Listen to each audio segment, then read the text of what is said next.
Salve família, um novo episódio de Creative-se começando. Esse aqui é um ambiente de ativação da liderança, da criatividade e da espiritualidade. Aqui sempre nós recebemos alguém que vai trazer para essa mesa inspiração, ideias, alguém que você vai passar, de repente, a seguir, a se alimentar de um bom conteúdo.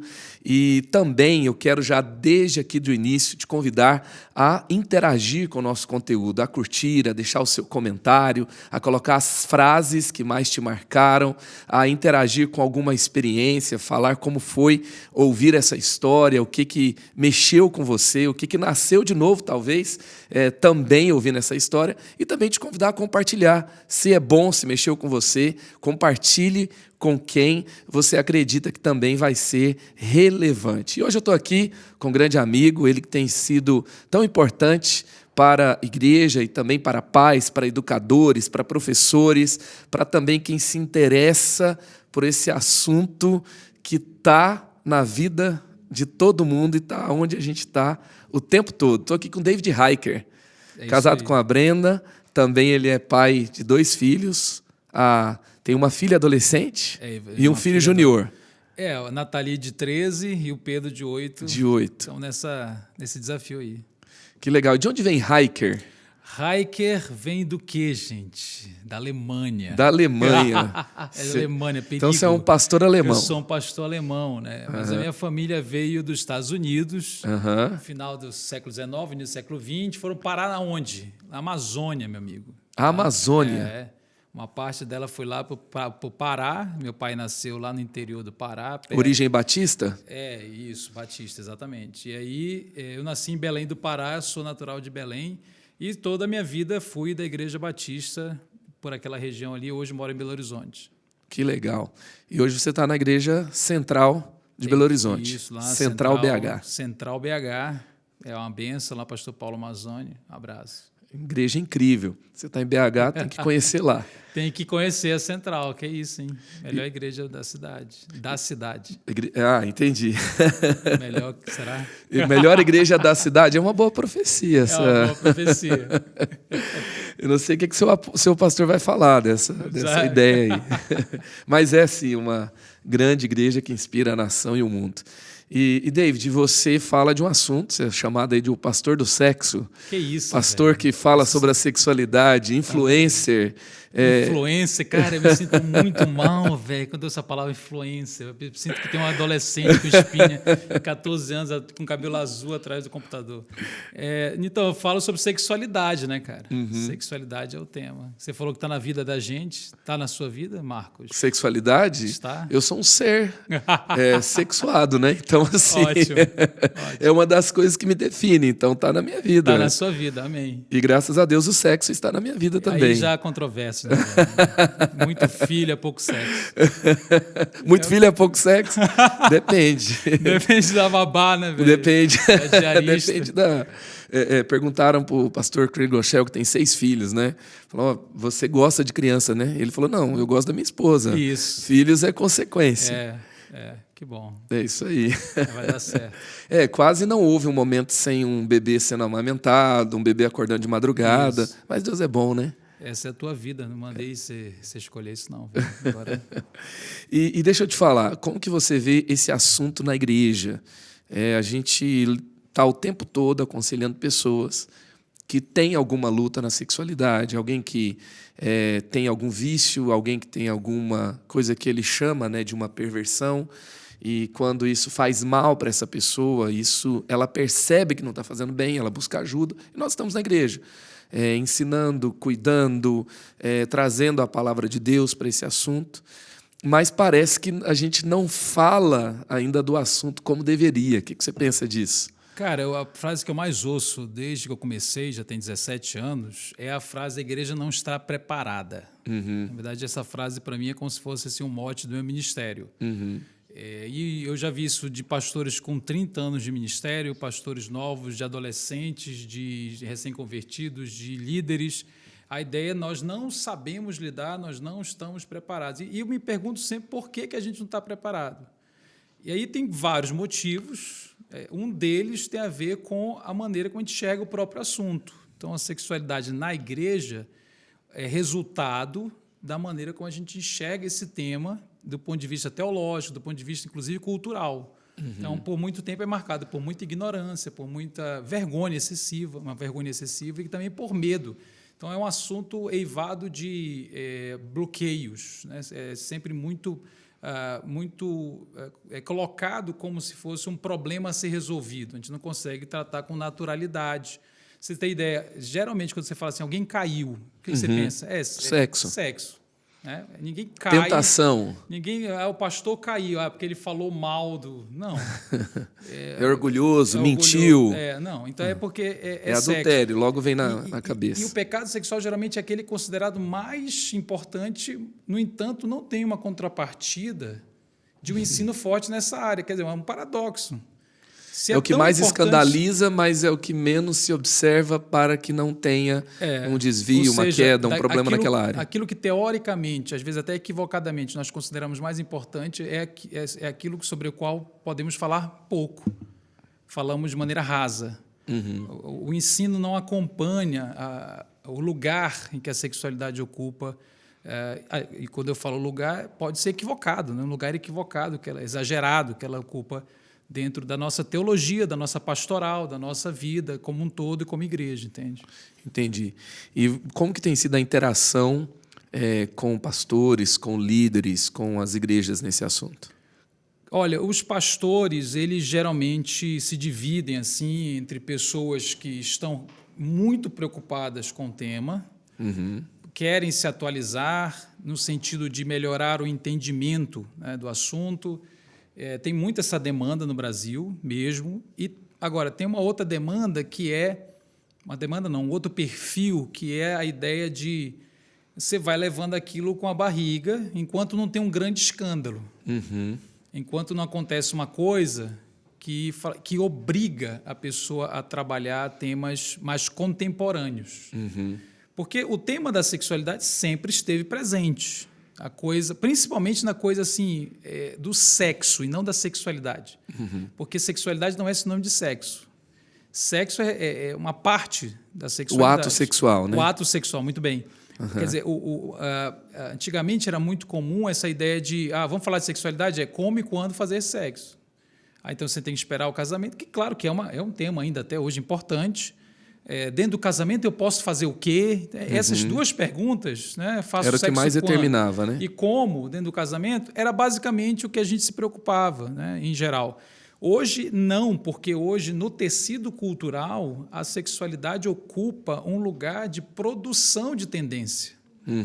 Hoje, a sexualidade exporta ideias, exporta conceitos, ela se transformou em uma coisa que é discutida por todo mundo, e não mais apenas restrita ao ato sexual, mas sim às afetividades, a questão das atrações e a questão de como lidar com o prazer.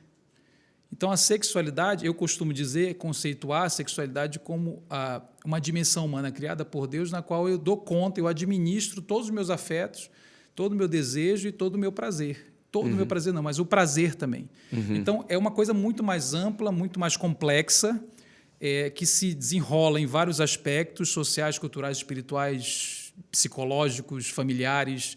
E a igreja se vê meio perdida, porque qual é a nossa tarefa? Não é se transformar em sexólogo, especialista em sexualidade, saber tudo. Você não precisa saber disso tudo. A nossa tarefa é testemunhar do Evangelho e aplicar o Evangelho a estes fenômenos. Ver essa questão na perspectiva bíblica. Isso. Na perspectiva que Jesus tem para ela. Só que se você não vê o fenômeno como ele é, você não entende minimamente do que é que você está falando, você pode conhecer o Evangelho perfeitamente, você não consegue aplicar.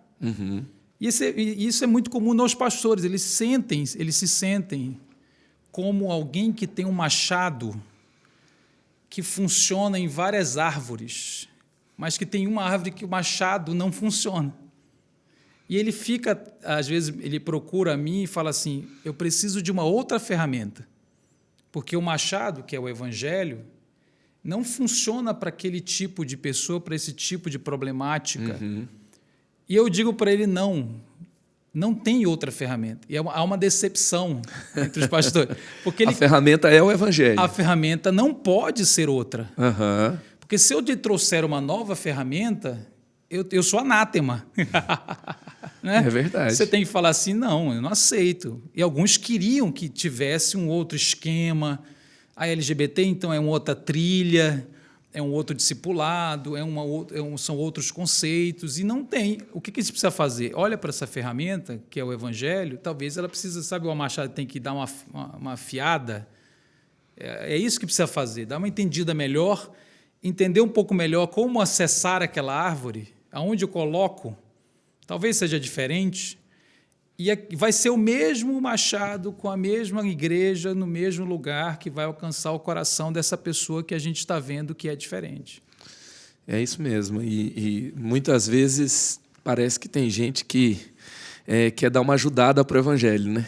Quer ajudar Sim. Deus, e aí é onde que você vê os principais problemas nascendo. Uma abordagem...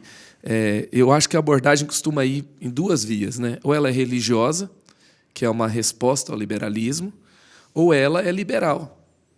E aí o liberalismo vai colocar a dor humana acima do Evangelho. E a religiosidade vai desconsiderar a dor humana e vai apenas aplicar regras. E aí a gente tem duas coisas que não funcionam. As duas coisas não são Evangelho. Essa dicotomia aí é um outro tema muito, muito sensível, é muito sério, muito real na vida dos nossos dias, né? O que acontece? Eu só colocaria de uma maneira diferente, você falou. Uhum. Você usou religioso e liberal. Na verdade, ambos são religiosos. Uhum. Entende? Eu acho que são matizes diferentes da religiosidade. E ambos, eu vou usar um termo um pouco forte. Tá. Olha o medo do Marco. Né? Fala assim, eu usar o termo forte, eu falei, cara, o que esse cara vai dizer? Cancelamento aí, vamos lá, Ele já gente. olhou ali e falou tentar. assim, essa parte você corta. A edição está ali, a censura. Eu vou usar um termo um pouco forte, mas é assim, é como se houvesse uma certa covardia. Uhum. Para mim, é a melhor palavra que explica. Uma certa covardia nos dois extremos que você colocou aí. Uhum. Porque o cara legalista, ele resolve o problema sem muito esforço. Chega alguém que ele não está nem aí, entendeu? Que não se conforma aos padrões que ele acha que tem que ter, e, em geral, ele está partindo de algum princípio correto. Né? Ele parte de um versículo que é verdadeiro, né? De alguma coisa que está na Bíblia mesmo. Só que ele toma aquilo de maneira muito arrogante e usa aquilo como pedra para dizer assim, cara, vai para o inferno. Eu não quero ser aqui, não. Entendeu? Sai daqui. E coloca um monte de impedimento. Né? Tem um versículo que a gente acha que é fofo na Bíblia, mas é muito, muito dramático. Jesus fala assim, não impeçais. Porque ele fala das crianças, né? Uhum. Que os discípulos estavam impedindo as crianças de chegar até ele. Eu fico imaginando por que alguém impediria alguém chegar a Jesus. Os discípulos impediram as crianças. Porque eles olhavam para a criança e falavam assim, cara, não faz sentido, eu tenho que proteger Jesus. Então tem umas pessoas que estão tentando proteger a Deus. Meu Deus. Estão tentando proteger Jesus, a santidade de Jesus, das pessoas ruins. Porque ele não é tão ruim assim. E ele é covarde porque ele não tem que lidar com o fato, com o dilema, que é o nosso dilema missional, de olhar para a pessoa e, ao mesmo tempo, afirmar a dignidade daquela pessoa, porque isso é a essência das Escrituras, e, ao mesmo tempo, não colidir com os princípios das Escrituras, sobre o que eu faço, sobre o que eu digo. Esse dilema requer muita inteligência da nossa parte. Requer humildade também, né? Isso, é verdade. Muita humildade, muita disposição de entender a Bíblia, entender o outro, entender a si. E a gente não tem preguiça disso. É muito mais fácil ser legalista. Você exclui, manda embora, dá um chute na bunda, vai para um quinto dos infernos, está tudo bem, o importante é isso aqui, dá um tapa na mesa. Só que, do outro lado, é um outro tipo de covardia, porque também não vai lidar com o problema, com o dilema. Ele foge do dilema, dizendo assim, cara, não, deixa para lá, isso aí é importante amar, o amor que salva tudo, o amor que justifica tudo, o amor é aquilo que é a essência de Deus, só que o amor que ele está se referindo diz respeito ao seu próprio ego, aquilo que a gente chama de o espírito do nosso tempo. Então, a essência do tal... O termo liberalismo é um termo meio problemático, mas é uma longa história. Mas eu vou usar como licença. Esse termo basicamente significa na história da igreja, e no contemporâneo não é diferente, significa a adaptação do evangelho ao espírito da época. Então, se o espírito da época é um racionalismo exorbitante, fruto do iluminismo, como no século XVIII, século XIX, esse era o liberalismo daquela época. Se o espírito do tempo de hoje é essa ideia de uma espiritualidade sem regras, espiritualidade sem doutrina, uma espiritualidade até sem Deus, não precisa de muito Deus, assim, ou qualquer versão de Deus. Se esse é o espírito da época, o que é o liberal? É o cara que vai tentar adaptar a mensagem a esse espírito. Mudando o espírito, mudará o liberal, entende? Sim, o nosso tempo, pensando no espírito moderno. O espírito moderno era aquilo que você tinha que provar para alguém ali cientificamente para você tentar entrar no seu sistema de crença. Positivismo total. E agora, no sistema pós-moderno, as pessoas não querem provas, elas não querem bases, elas não querem fundamentos, elas querem remover fundamentos para se sentir bem. Isso, então, é uma revolução afetiva muito grande. Exatamente. Então, assim, é o humanismo, né? Então, assim, a verdade, a identidade, ela está acima da verdade. Então, é o que eu sinto, é o que eu gosto, como é a dor que eu tenho e como que eu lido com essa dor. Isso se torna ali o número 1, né?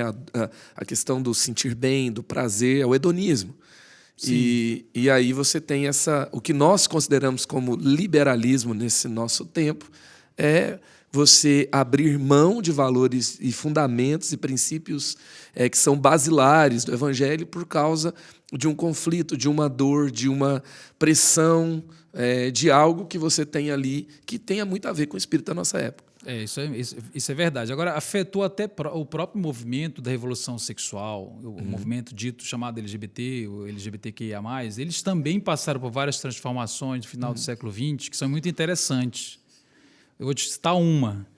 No final, ali na década de 60, 70, quando você pesquisa o tema LGBT nos Estados Unidos, por exemplo, você vai ver muito forte a coisa de eu nasci de um jeito.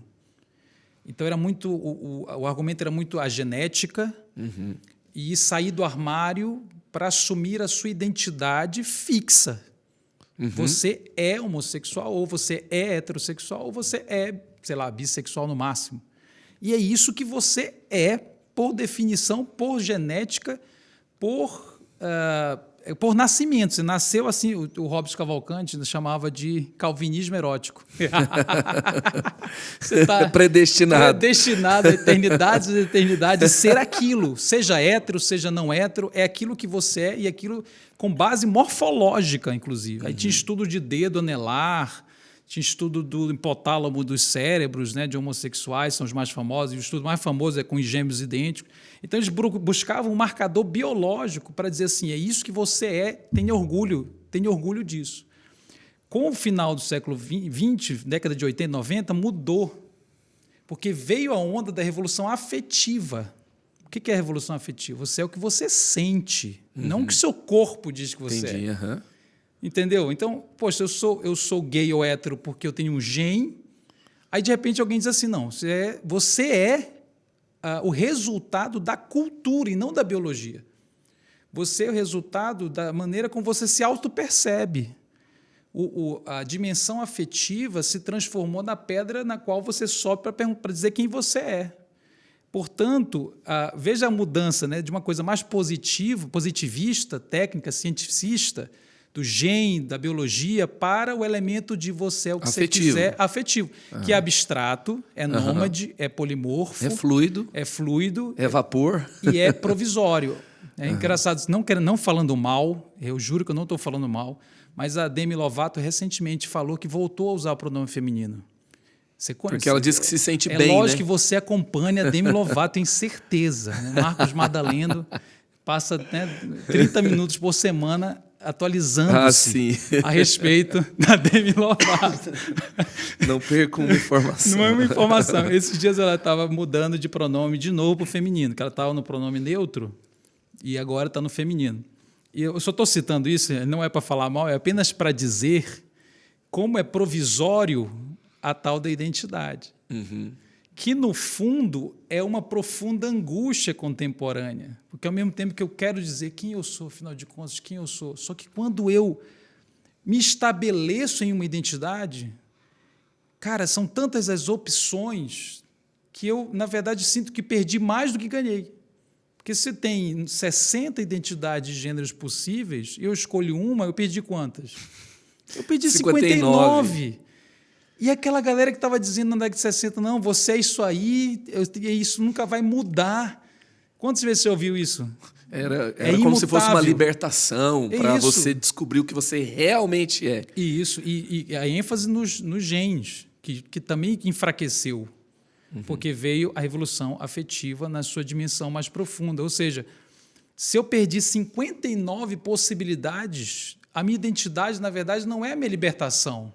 A minha identidade é o meu problema. Ela me encarcera, ela me limita. Eu podia não ser. E aí a gente chega na pós-identidade. Pós-identidade. Na pós-identidade. Você não precisa ser alguma coisa realmente fixa para sempre. Isso é fluido. E você tem hoje testemunhos de outros artistas que assumem relacionamentos não heterossexuais e eles não têm mais o discurso tudo que eu vivi atrás era mentira. Tudo era fachada. Tudo aquilo que a pessoa tinha um passado hétero, né? Ela não fala assim, não, tudo que eu vivi era falso. Não, a Daniela Mercury falou isso. Quando assumiu a parceira, ela falou, não, eu amava homens, agora eu amo mulher. Eu mudei. Qual é o problema? Se vier um marciano e eu gostar dele, eu fico com ele. E vários outros artistas fizeram esse caminho, porque a coisa está mudando. Você não é mais nada, você é uma coisa, você é o que você quer ser naquele momento, entende? Então, a revolução afetiva é um tema que a gente precisa muito entender. Como ela mudou até o próprio mundo, até o próprio movimento LGBT. Então, você que é um líder, você que está atuando em qualquer área da sociedade, exatamente, você precisa estudar revolução afetiva. E é tão interessante assim, a geração X era a geração das tribos, né? É verdade. Era a tribo dos emos, dos skatistas, dos não me lembro geeks, dos... Mas fizeram um Batman recente, parecia um emo velho, cara. Parecia um emo velho. Boa. Não, o Batman, além de ser um péssimo detetive, você não devia estar falando do Batman, né? Eu não devia. Você vai perder seguidores. Mas é um emo velho, ruim de analisar ratos, né? E aí você tem, os caras eram, sei lá, surfista, eram os naturebas, os metaleiros, os hippies, os bodybuilders, né? Pastor de igreja. Pastor de jovens, né? Pastor de jovem, então, velho, muito cafona. Calma aí, cafona. Cara. Aí época, você tinha... Na época, vamos voltar aqui. Mas aí era muito definido, assim, né? Essa é a minha tribo, esse é o meu gueto, aqui está a minha identidade, aqui estão os meus valores, aqui eu vejo o mundo a partir dessa ótica e etc. Aí você tem a geração Z. Que, na verdade, de manhã ele é emo, à tarde ele é nerd, à noite ele é pagodeiro, né? Então, assim, pagodeiro ele tanto faz, né? Porque depende como eu me sinto no dia que eu acordei, com quem eu tô. Eu acho que tem aquela coisa assim, eu não posso ficar de fora de nada. Então, eu preciso... Angústia. De perder. De perder algo. É o que você falou, né? De 60 opções, eu escolhi uma, eu perdi 59. Cara, eu acho que o Neymar, quando colocou o moicano, acabou com o mundo, velho. Como assim? Porque o moicano, cara, era uma coisa da tribo. Era ou não é? Skinhead. Sim. Os caras, né? Caveira, um negócio... Punk rock, uns meio Ramones. E o Neymar de moicano é um excelente... exemplo, um excelente né? exemplo disto. Porque o cara modinha, mainstream, que faz as danças 100% de Jesus, mano.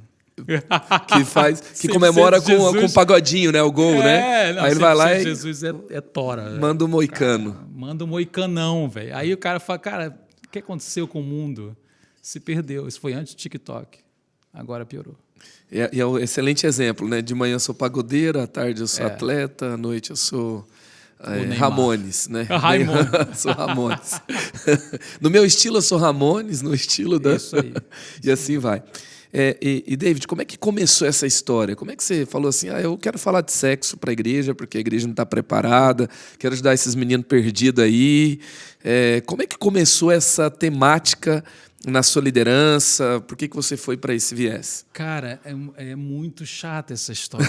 É chato. É sonolento o relato, mas vamos lá. Resume aí. Não, é tipo assim, cara, porque eu queria ter uma história que fala assim, eu fui para Israel, eu vi uma bandeira, tinha uma visão, o anjo desceu, o anjo do sexo, falou assim, ó, meu filho, O anjo do e sexo. falou assim, você vai, sei lá, você vai ser o apóstolo, né, O apóstolo dos sexos dos perdidos descalços. da sexualidade. Apóstolo sexo descalço.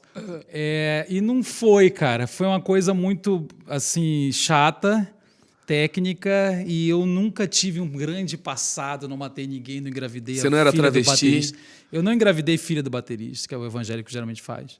Eu não mudei de sexo, eu casei virgem com a primeira namorada, sempre fui hétero. É decepcionante, eu sei. Você já desligou. A pessoa desligou. Falei assim, cara, porque no Instagram a galera me vê e fala assim, esse cara foi muito tudo. Tenta encontrar um trejeito em você, assim. Não, vai encontrar, mano.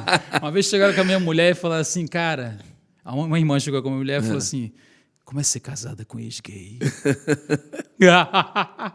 Aí ela olhou e falou assim, não, mas ele não foi ex-gay não, velho. Quase a mulher esperava assim, ele não te contou, não? Velho, porque... Não tirou uma foto da bolsa, assim? Então, na época que eu comecei, eu tinha 20 anos. E realmente a galera que trabalhava era a galera que tinha passado por um monte de treta e tal. Eu comecei porque eu sou crente desde criança, nunca desviei, estou na igreja. Fazia um monte de coisa, tenho um chamado pastoral desde os 17 anos. Resumindo a história, estava tocando, sou músico, ninguém acredita nisso, mas eu sou músico. Toca o quê? Violão e baixo. Me formei em música, em teologia, porque eu ia ser um missionário, eu ia ser um workship desse. Ainda bem que Deus me livrou disso.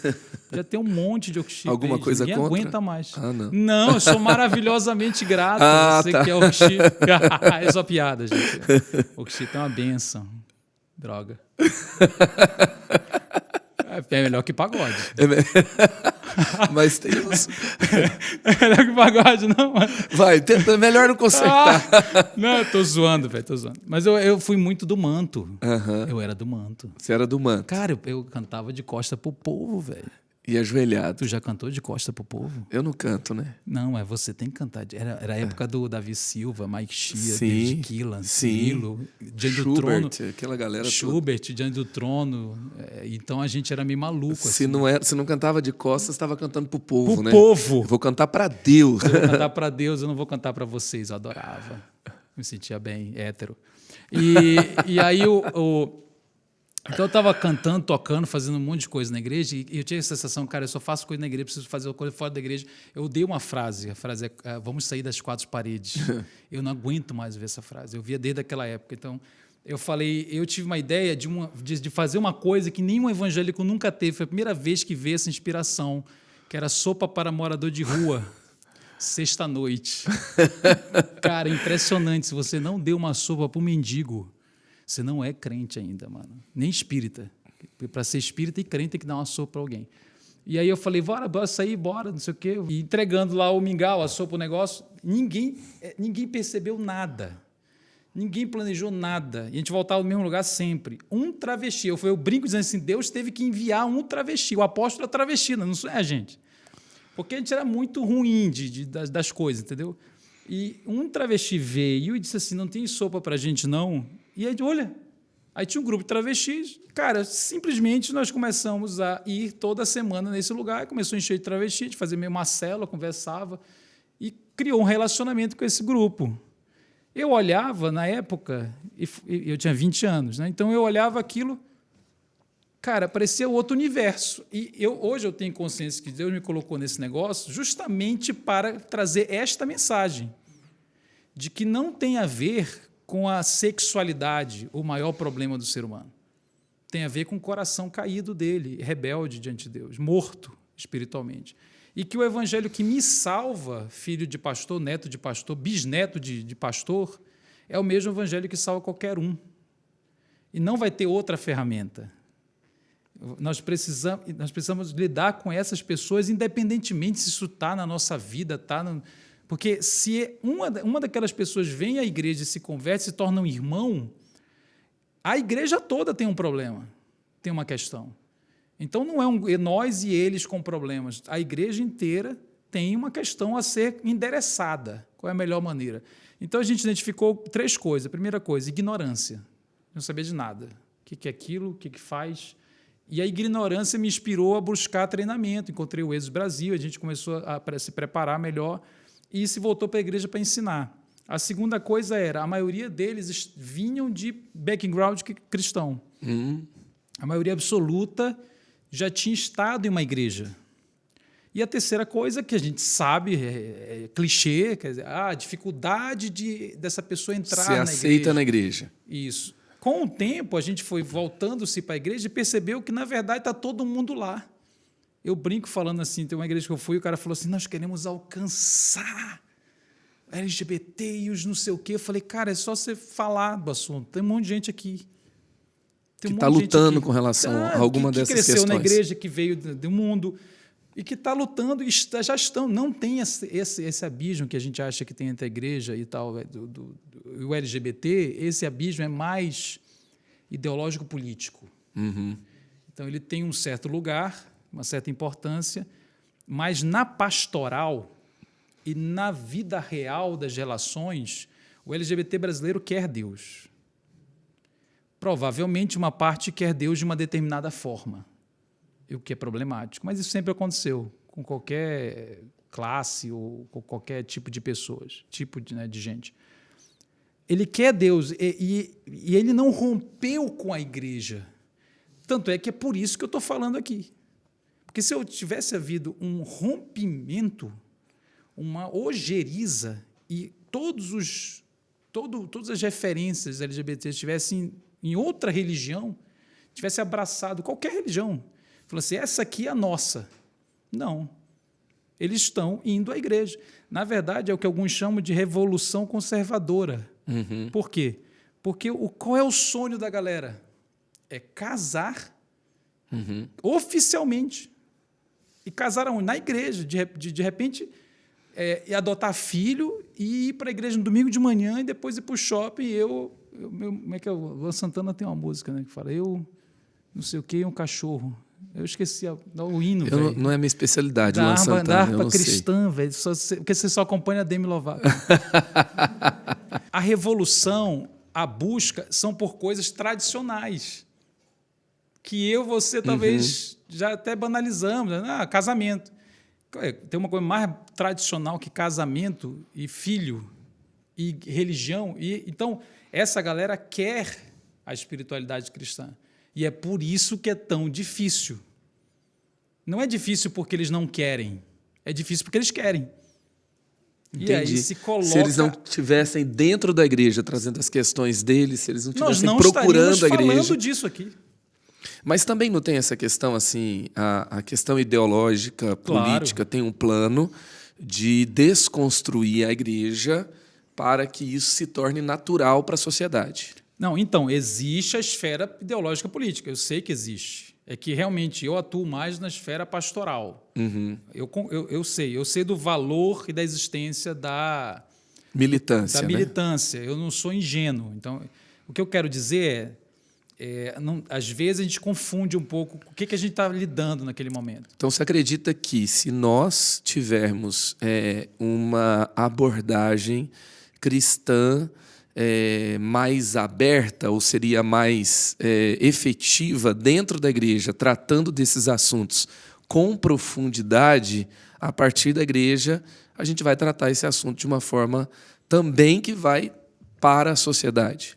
Vai impactar a coisa política, só que, vamos lá, na esfera ideológica e política, nós temos um tipo de atuação, digamos assim.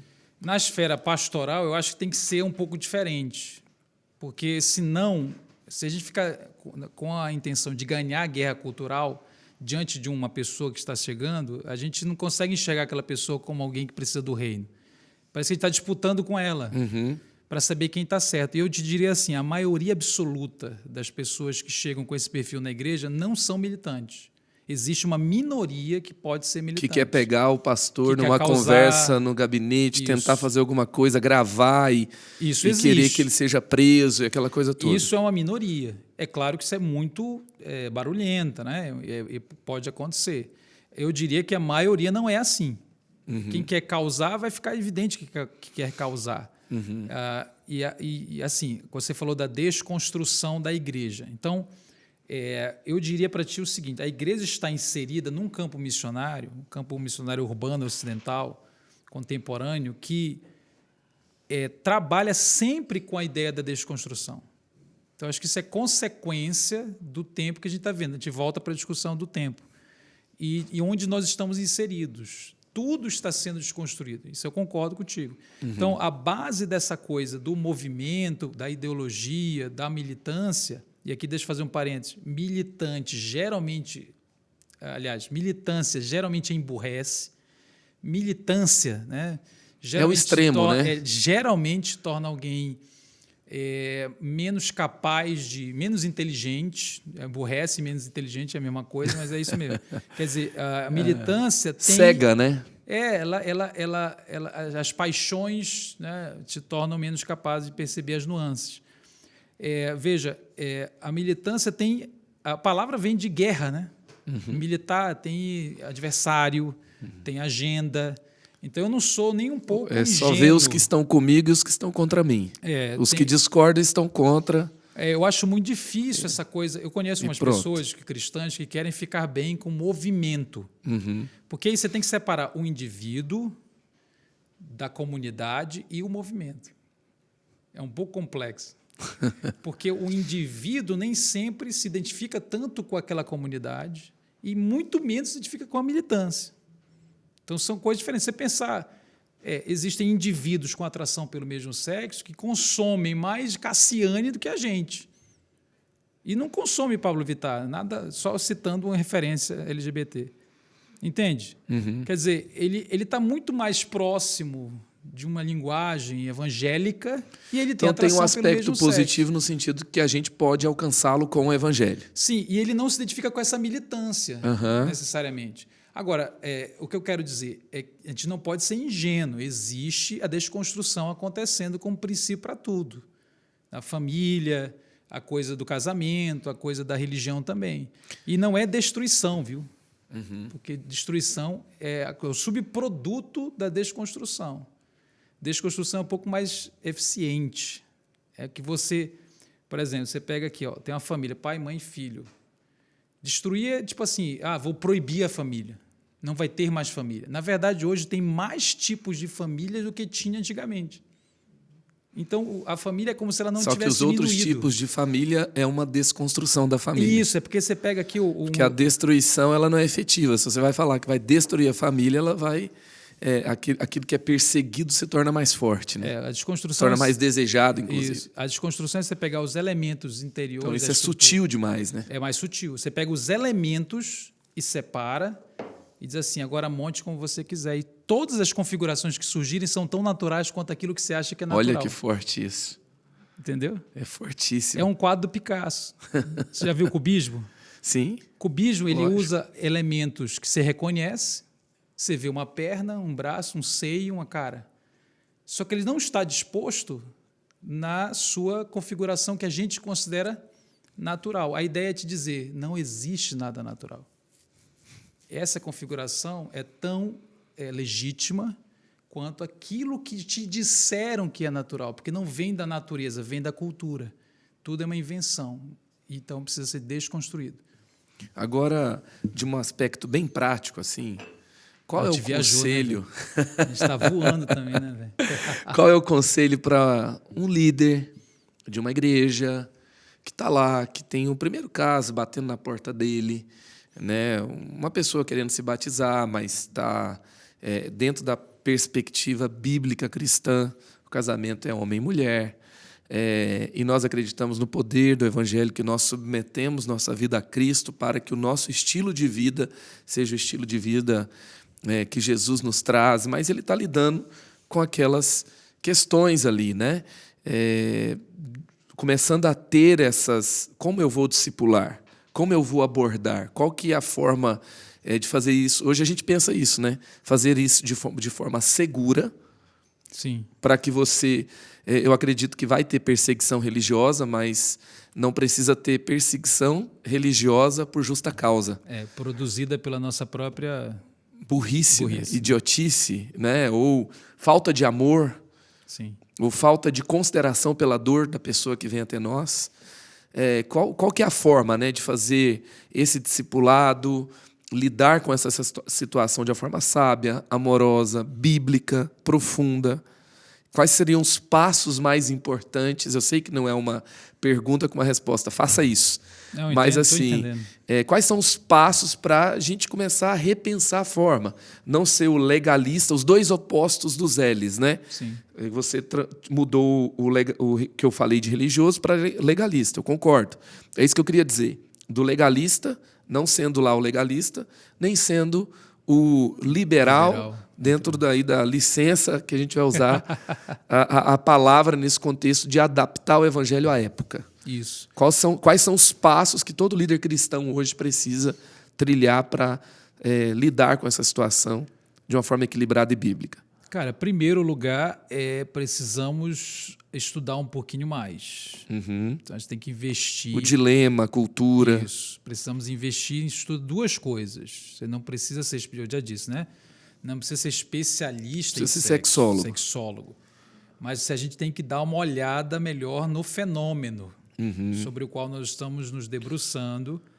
Então, a primeira dica é: corre atrás de treinar, de capacitar, de estudar, de ler o que precisa ser lido, de entender melhor, de fazer uma hermenêutica cultural mais apurada. O que é isso? É a interpretação da cultura. É o que o Kahneman fala do discernimento cultural. Discernimento cultural. Ele fala que a igreja do futuro não vive sem discernimento cultural. Exatamente. E é interessante, assim, nesse aspecto, até o Stephen Furtick fala assim, que uma vez por ano ele tem um encontro com os universitários da igreja dele. E ele faz de conta que esse é um encontro para ele abençoar os universitários. Mas ele fala, essa é a minha aula de atualização. Isso. Eu ouço os adolescentes, eu ouço os jovens, eu pergunto quais são os termos, quais são as gírias, quais são os dilemas que eles estão passando. Então, eu acho que nesse estudar um pouco mais, tem que incluir umas conversas com os adolescentes, né? Isso. Acho que é muito bom, muito bom. Então, fazer essa hermenêutica melhor, olhar para o mundo, olhar para fora. Agora, e o segundo elemento, aliás, dentro deste ainda, né? Quer dizer, você precisa rever, não é rever a palavra, você precisa dar uma revisitada no que é a essência do evangelho. Eu sei que parece muito básico isso, mas é isso mesmo, né? Qual é o objetivo do evangelho? A gente estava brincando ainda agora, falando assim, a coisa da cura. Então, a pessoa vem com atração X e ela a converte, ela é discipulada, e o objetivo do discipulado, às vezes, é produzir a atração Y. Ou produzir a atração Y e fazer a pessoa casar. Então, não adianta você... Se você não questionar o objetivo, você não vai conseguir discipular. Porque o objetivo do evangelho não é heterossexualizar a pessoa no sentido de que ela tenha que sentir algo que ela não sente. Por que não pode ser isso? Explicando. Porque senão você vai cometer o mesmo erro que o mundo comete. O mundo está dizendo para a pessoa assim, você é o que você sente. Se você sentiu isso, isso define a sua identidade. Boa questão. Ele vem para a igreja... Boa colocação, na verdade. Ele vem para a igreja e o pastor diz assim... O que você sente? Eu tenho atração pelo mesmo sexo. Então, enquanto você tiver este sentir, essa atração, você ainda não foi liberto. Você ainda não tem a salvação plena, você ainda não chegou lá. Aí você coloca o termômetro para medir a conversão e a santificação no lugar errado, nos afetos. Afeto, por natureza, é inconstante. Todo mundo lida com afeto que aponta para coisas que Deus não aprova. Todos os héteros têm atrações que, se ele der vazão, ele peca. Entende? Então, os afetos são, por natureza, reações que eu tenho ao mundo e que, por causa da minha natureza caída... Então, a Bíblia explica a presença de afetos que apontam para coisas que Deus não aprova na queda. Antes da queda isso não existia, depois da queda isso passa a existir e eu preciso conviver com esse fato. O afeto, então, está na zona da tentação. Eu acredito que nós temos afeto por coisas que Deus aprova também. Não, sim, claro, tá. Eu não estou excluindo, não. Se você sente, está errado, não é assim. Não estou dizendo porque isso. Eu entendi você falando que se você tem... O afeto está na zona da tentação. Os afetos, as atrações, eles estão nesta zona. Por quê? O que eu quero dizer, todo mundo convive Você tem que com filtrar algum afeto. e liderar a si mesmo Isso. pela perspectiva bíblica do espírito, etc. Você é casado, eu sou casado. Não significa que outras mulheres não vão ser atraentes. Ora, se a gente está dizendo que tem mulheres que não são as nossas esposas, que são atraentes, nós estamos dizendo que todos os dias, frequentemente, quer queiramos ou não, e não estamos em adultério, não estamos possuídos, não estamos mal, não estamos menos crente, nós convivemos com afetos que possivelmente, se a gente der vazão, a gente peca. Vai nos levar à queda, sim. Então, ou seja, você não escolhe a tentação que tem, você não escolhe a atração que tem, você escolhe o que faz com o afeto e com a atração que tem. Então, ser um cristão não é que eu deixei de ter afeto por algo que me leva à queda. É, na verdade, um momento em que o afeto e a atração não definem mais quem eu sou e o que eu faço. Boa. O que eu faço. Boa. Então, o cara que tem outro tipo de afeto que não é hétero, ele se vê como ET muitas vezes. E o hétero vê ele como ET, porque acha que não tem nenhuma conexão.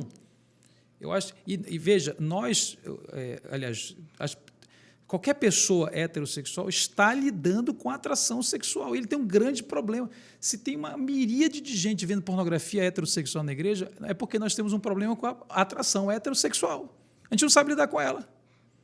Se tem um monte de gente transando antes de casar com a namorada, é porque ele não sabe lidar com o quê? Com atração, com desejo, com afeto. Com afeto, com desejo. E se está adulterando, e tem um monte de pastor adulterando, infelizmente, e crentes maduros adulterando, eles têm um problema com a atração, que eles não sabem o que fazer com ela. Crentes maduros, assim, né? Crentes não, com tempo de igreja, de fé, né? Porque maduro... Eu quis dizer tipo velho. Crente velho, boa. Eu entendi, você faz sentido. Maduro está errado, porque se a pessoa é maduro, ela não está adulterando, você tem razão. Então, veja, o discipulado, você perguntou do discipulado, né? Se ele focar coisa errada, velho, dá para dar treta. Porque aí, meu amigo, o cara chega sentindo uma coisa, você fala para ele, você só vai ser quando você sentir outra coisa, eu chamo de falso medidor de conversão. Você coloca a base da espiritualidade todo no lugar errado. Não está no afeto. Eu não sou porque eu sinto, eu sou porque Cristo fez a obra e eu creio nele. Eu preciso ver pela fé e não pelo que eu sinto. Gálatas 2:20 fala, e se viver que agora tenho no corpo, vivo pela fé no Filho de Deus que me amou e se entregou por mim. Ou seja, eu preciso ensinar a viver, e resumindo o discipulado, ensinar a viver pelo que eu creio enquanto eu convivo com o que sinto. Discipulado é ensinar a viver de acordo com o que eu creio enquanto convivo com o que sinto. Que às vezes é inconveniente aquilo que eu creio. Que às vezes é contraditório. É contraditório. Aliás, eu sempre digo isso, todo mundo tem atração inconveniente. Eu não queria que a Gisele Bündchen fosse atraente. E a mulher está lá. Entendeu? E ela é atraente, quer eu escolha ou não. Se eu pudesse escolher... Eu escolheria não ter que outra mulher que não fosse a minha esposa se tornasse atraente para mim. Pelo menos uma pessoa me entende, velho. É isso que eu estou falando. Quando eu era solteiro, eu queria também só ter atração pela minha futura mulher, que eu não sabia quem era. Então eu queria ficar assexuado, igual um menino. Aí quando eu descobri, só depois que casasse... Quando surgisse ela em algum lugar, ia ser uma atração só por ela, assim, ó. É isso que o crente pensa que existe. Porque ele não percebe que ele está lidando com atrações que ele não controla, ele controla o que faz. Entende? E aí coloca isso... Agora imagina o cara que tem atração pelo mesmo sexo e também não escolheu. E ele está dizendo assim, cara, eu não quero viver pelos meus afetos, eles não me definem. Eles não vão definir nem quem eu sou e nem o que eu faço. Eu estou no mesmo caminho que você, só que eu tenho as minhas dificuldades. Claro, existem especificidades. Eu não quero desprezar aqui as dificuldades extras que existem quando essas atrações não são heterossexuais, porque elas existem. Porque eu estou falando aqui de boa, está todo mundo rindo. Mas se eu estivesse falando que era um homem, será que estava todo mundo rindo? Se eu chegar no grupo de homens e falar assim, cara, ora por mim, porque a Gisele Bündchen é minha vizinha, os caras vão até confirmar, é macho mesmo. Porque a tentação hétero parece que confirma que o cara é macho. Confirma que a menina é mulher. Então, a tentação parece que tem um lugar até bom. Aí, quando não é hétero, o cara entra em crise, mano. O cara fala, não está funcionando. Eu não sou. eu ainda não cheguei, tudo que eu faço não adianta nada. Ele está confundindo de novo o desejo e a tentação com a sua identidade. Exato. É a mesma coisa que o mundo está fazendo. Que é a mesma coisa que o mundo está fazendo. Olha que coisa. interessante isso. É louco isso. É louco. Gera muito sofrimento. Eu já vi muita gente assim, cara, era líder de louvor, era líder de jovem, líder de célula, líder não sei do quê, e o cara reprimiu. Aí ele falou, parei de sentir, não sei o quê. E eu falava para ele, se você ler a Bíblia todo dia, se você orar todo dia, se jejuar 30 vezes, se você der o dia, se você for para o curso, fizer o curso do David Hiker, se você ver o podcast do Creatives toda semana de joelho no milho, se você for para a igreja, se você peregrinar, Deus vai te dar aquilo que você quer, que é a atração certa, a atração que você quer e o casamento que você quer. Só que aí você coloca Deus como método e o alvo é Ele mesmo melhorado. E Deus não é método de heterossexualização de ninguém. Deus é o alvo da fé. Ou seja, eu preciso ler a Bíblia, ir para a igreja, orar, participar, porque eu já sou. Porque eu já tenho um Deus que não tem nada a ver com o que eu sinto, com o que eu não sinto. E eu não estou dizendo que ele não vai sentir, não vai casar. Eu só estou dizendo que não é isso que mede quem ele é. Embora isso possa acontecer. Entende? Então, o discipulado precisa focar o cuidado desta pessoa enquanto ela conhece a Deus e convive com seus afetos, e não na resolução do afeto como parâmetro. De novo aqui, assim, achei fantástica a sua explanação. Então, primeiro, você precisa conhecer mais a cultura, o dilema. Segundo, você precisa conhecer mais o Evangelho. É verdade. Porque eu não posso fazer uma aplicação do Evangelho que é igual ao que o mundo faz. Exatamente. Querer que a pessoa mude o que ela sente para então ser. Quais são assim os exemplos bons de discipulado que você tem visto, né? Olha, estudamos aqui, entendemos aqui, aplicamos o Evangelho aqui com profundidade e temos tido esses tipos de frutos aqui nesses ambientes. Você está na central, você está treinando líderes para lidar com essas questões, você faz parte de um grupo que está repensando a forma que a igreja está lidando com isso, você está aconselhando pastores. Então, qual é o bom fruto dessa aplicação, da forma que você vê que essa situação, esse dilema tem que ser tratado? Olha, eu acho que na igreja local existem diferenças já, né? Existem resultados, pessoas... Agora, esses são resultados que são muito subjetivos. Não tem uma trilha que todo mundo faz igual. É uma coisa muito particular, principalmente no que se refere a lidar com este tema, objetivando a coisa certa, aquilo que eu estava falando há pouco. Quando a pessoa entende isto, ela se torna mais profunda na relação dela com Deus. Porque ela fala, cara, o meu objetivo não é casar e ter a atração X. Meu objetivo é conhecer o Pai por meio de Cristo. Para mim, esta é a mudança que eu quero ver. Se aquilo vai mudar esteticamente, se vai mudar a atração, se vai casar, então eu não meço por essas coisas. Eu meço quando a pessoa entendeu o Evangelho. Ela entendeu o Evangelho, abandonou o pecado, e ela abandonou essa ideia de que a base da sua vida está localizada nos seus afetos. Isso é o meu resultado, entende? Então, na igreja local isso acontece.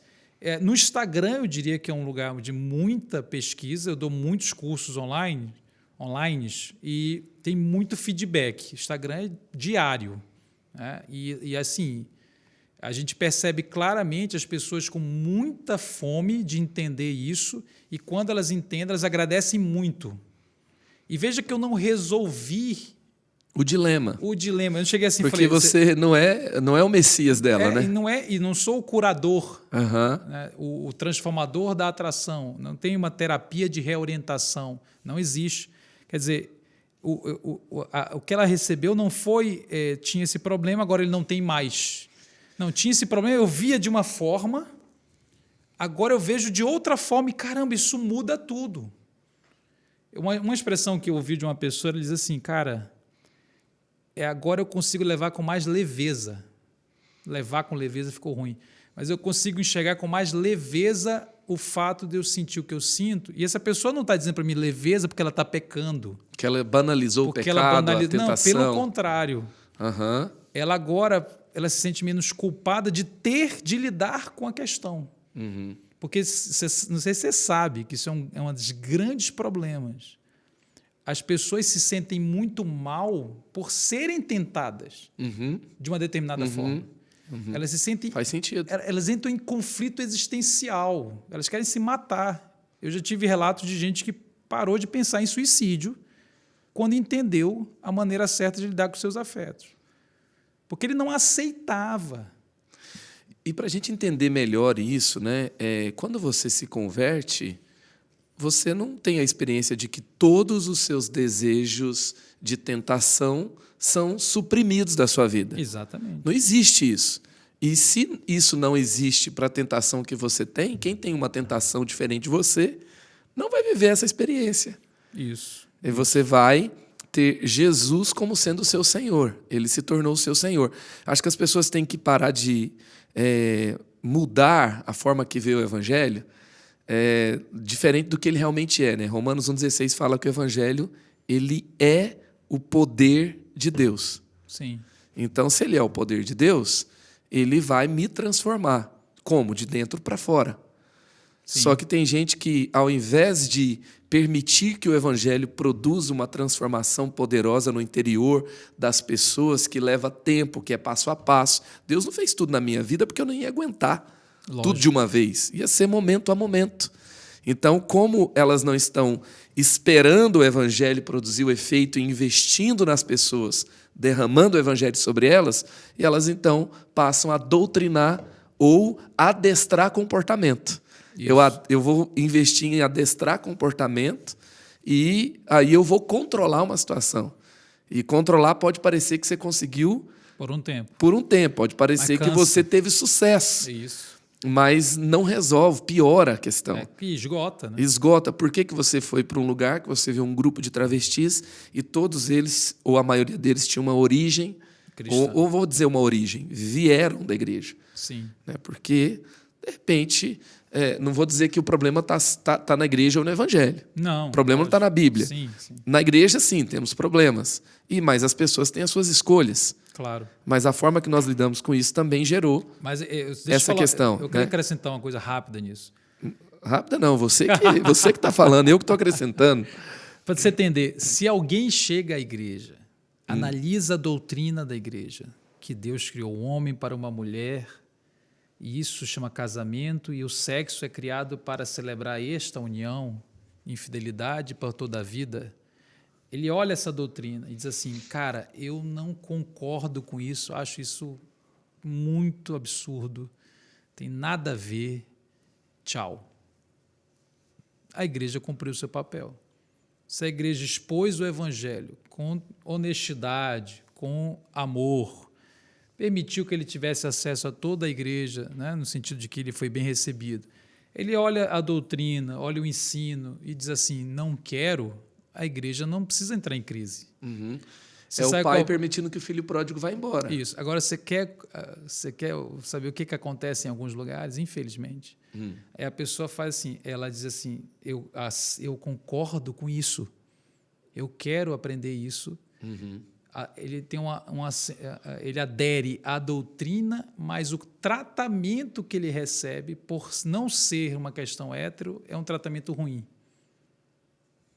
É que, às vezes, a gente está preocupado só com a doutrina e não com o tratamento. Que a gente dispensa aquela pessoa. Então, não adianta só pregar certo. Você tem que encarnar aquilo. Você tem que encarnar a verdade e a graça. Jesus, lá em João 1,14, fala assim, que ele era cheio da graça e da verdade. Crescia em graça e verdade. Isso, se você...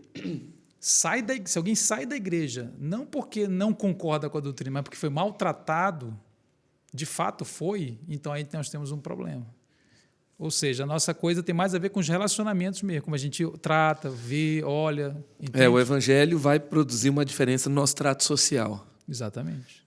A salvação é individual, mas a expressão da salvação tem um impacto coletivo. E aí, extrapolando isso, é importante lembrar, todo cristão não precisa, aliás, melhor dizendo, toda lei que proíbe um cristão de matar, xingar e objetivamente discriminar mesmo um travesti, um transexual, um LGBT, um gay, é é uma lei redundante, porque ele já tem a lei de Cristo.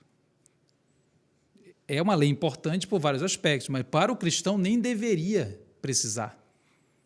O que você falou, muda o trato social, né? E isso é interessante porque os adolescentes são conquistados pelas causas. Uhum. Um moleque olha lá e fala assim, esse pessoal aqui luta contra a morte de travestis, transexuais, e não sei o quê, e contra a morte e a liberdade e a diversidade. Aí o pastor diz para ele, você tem que ser contra esse povo. E o pastor está tentando ajudar, porque ele sabe que, quer dizer, isso é só a fachada, tem um monte de coisa por trás, e eu concordo com o pastor, só que ele chega comigo e fala assim, seja contra. Falo, ele está dizendo assim, esse povo é do mal, é do inferno, mal, toma isso. cuidado, foge, né? Isso. E esse povo é do mal, e o povo que é do mal, para ele, a leitura dele ingênua. É um povo que ama, né? É um povo que ama e que é o fim da violência. Como é que esse povo pode ser do mal? Então, como é que um pastor tem que falar para o adolescente? Não, então, ele precisa ouvir. O primeiro que tem que ouvir. Ele tem que levar a sério que a ânsia por... responder. Essa ânsia... Não, a ânsia pela causa da justiça. Tá. Não adianta você menosprezar isso. Sim. E dizer assim, cara, você sabia que você nem precisa de um movimento X?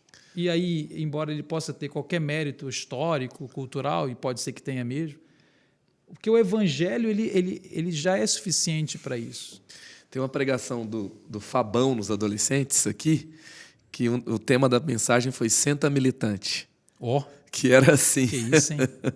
Jesus fez por nós o que ninguém fez. O que ninguém é capaz de fazer. Ele amou como ninguém.